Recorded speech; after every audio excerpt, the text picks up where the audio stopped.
क्या नाम मैं है? फौजी ब्रजेश कुमार निषाद विकासशील इंसान पार्टी वीआईपी पार्टी से 319 विधानसभा पनीरा से चुनाव की मैं फुल तैयारी किया था और मैं पर्चा दाखिला महाराजगंज कार्यालय में चुनाव ऑफिस में आकर के किया 10/2/2022 को किया। वहां पर पूरा क्लर्कों से मैंने पेपर चेक कराया।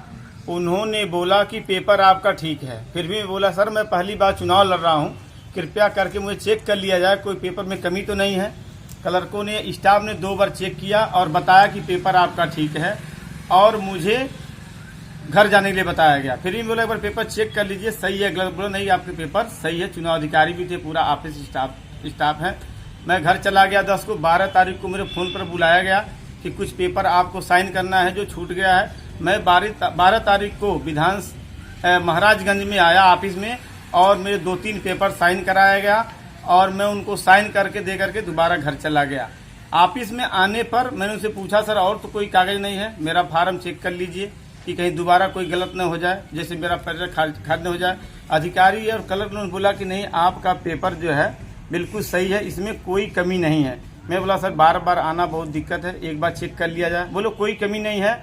और जो निर्वाचन अधिकारी हैं वहाँ डिटेल है सीनियर, उन्होंने बोला मैं हूँ, आप पेपर साइन करके जाइए, जो कमी होगा हम पूरा करेंगे। और हम यही जानते हैं कि जो निर्वाचन ऑफिस में अधिकारी वहाँ पर मौजूद है वो सिर्फ हमारे पेपर कार्रवाई के लिए ही वहाँ नियुक्त किया गया है कि जो कमी होगा वो हमारे पेपर में कमी को पूरा कराएंगे। लेकिन ऐसा मेरे साथ नहीं कराया गया। मेरे को 14 को बुलाया गया। 14 फरवरी को मैं ऑफिस में गया और 10 से 11 बजे के बीच में बुलाया गया और मेरे को जबरदस्ती एक पेपर पर साइन कराया गया।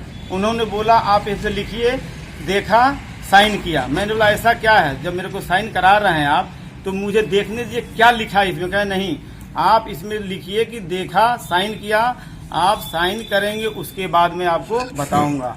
मैं साइन नहीं कर रहा था तो उन्होंने प्रेस करके मेरे को साइन किया। साइन करते ही मुझे ऑफिस से बाहर भेज दिया गया और वहाँ 8-10 पुलिस बल बुला करके मुझे ऑफिस से बाहर ले जाया गया और वहाँ बताया गया कि आपका पर्चा खारिज हो गया है। मुझे पर्चा क्यों खारिज हो गया वो बताया नहीं गया। मेरे को गेट से बाहर कर दिया गया।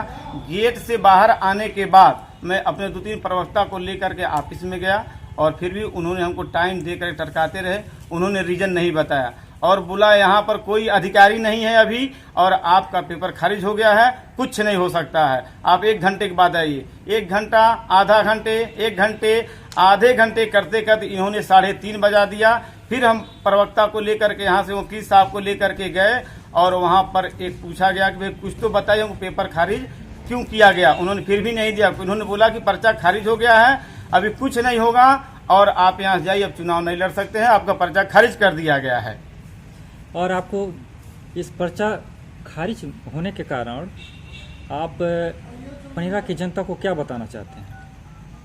पनीरा को जनता को यही बताना चाहते हैं कि जो चुनाव आयोग है, मुझे अब पनीरा की जनता को जैसे पता चला कि मेरा पेपर खारिज हो गया है, मैं चुनाव नहीं लड़ सकता है, मैं सबको बताया, तमाम फोन आ रहा था कि मेरा पर्चा खारिज हो गया, तो मैं उनको बताया। और प्रशासनिक दबाव में जो सत्ता चल रही है, इनके दबाव में आ करके मेरे पेपर में खारिज किया गया, मेरे दाखिला को खारिज किया गया, क्योंकि मैं पूरा दबी हुई जनता को उठाने की कोशिश कर रहा था। मैं फौजी हूं और इनको उठाने की कोशिश कर रहा था।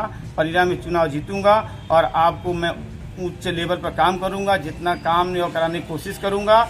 इसलिए इन्होंने बार बार जब कहीं हमको मौका नहीं मिला दबाने के लिए, इन्होंने प्रशासनिक दबाव, सत्ता के दबाव में आकर के ऑफिस से मिलकर मेरे साथ मेरे राजनीतिक दबाव को दे करके मेरे राजनीतिक करियर को हत्या के रूप में ये लोग कर दिया है कि जो मैं भविष्य मेरा खराब करने की कोशिश किया गया है। जो सत्ताधारी हैं, जो इस समय की जिसकी सरकार है, उन्होंने अपनी सत्ता की दबाव में डाल करके पेपर डाल के मेरा खारिज कराया गया है। निषाद यानी फौजी भैया अब चुनाव नहीं लड़ेंगे, किधर जाने वाले हैं? मैं चुनाव अभी इस आयोग से मैं कोशिश करूंगा, मैं ये कोशिश करूंगा इस चुनाव को मैं नहीं लड़ सकता तो इसको निरस्त किया जाए। जितने लोग पेपर में दाखिल किए हैं सारे का पेपर चेक किया जाए, हमारा भी पेपर चेक किया जाए कि मेरे कमी क्या है और दोबारा चुनाव कराने की मैं कोशिश रिक्वेस्ट करूंगा आयोग से। और ब्रजेश निषाद जी, क्या निर्वाचन आयोग को आपने अपील किया है कि नहीं किया? निर्वाचन आयोग को हमने कल अपील किया है, सुनते ही अभी उसका कोई जवाब नहीं है, जवाब के इंतजार में हूँ।